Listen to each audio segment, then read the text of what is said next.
Ang intense ng mga kaganapan ngayon sa abot kamay na pangarap sapagkat lalamunin na nga ng konsensya itong si Zoe at hihingi nga ito ng tawad sa lolo Pepe niya dahil sa palagi nitong pagpaparamdam sa kanya.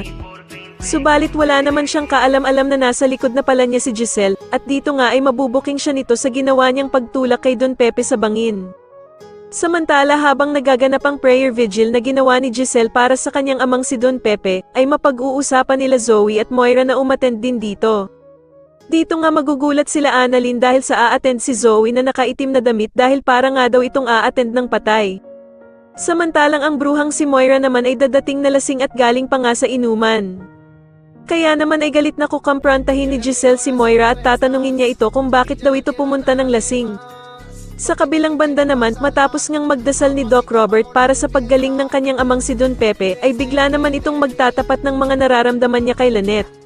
Kaya naman ay ko-comfort siya ni Lynette at yayakapin niya nga si Doc Robert at sasabihin niya na kapag nagising na daw si Don Pepe, ay siguradong magiging proud ito sa kanya. Subalit makikita naman ni Michael ang ginawang pag-comfort ni Lynette kay Doc Robert at dito nga ay agad niya itong isusumbong kay Doc Carlos.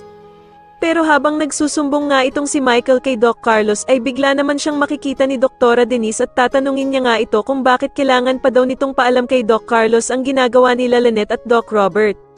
Samantala ay hindi na nga makakapagpigil itong si Zoe at halos mabaliw na nga ito dahil sa sobrang konsensya niya sa ginawa niya kay Don Pepe at dahil na nga din sa palaging pagpaparamdam nito sa kanya. Kaya naman ay pupuntahan niya nga ito at hihingi siya ng tawad sa matanda, subalit wala naman siyang kaalam-alam na nasa likod na pala niya si Giselle at maririnig nga nito ang mga sinabi niya kay Don Pepe.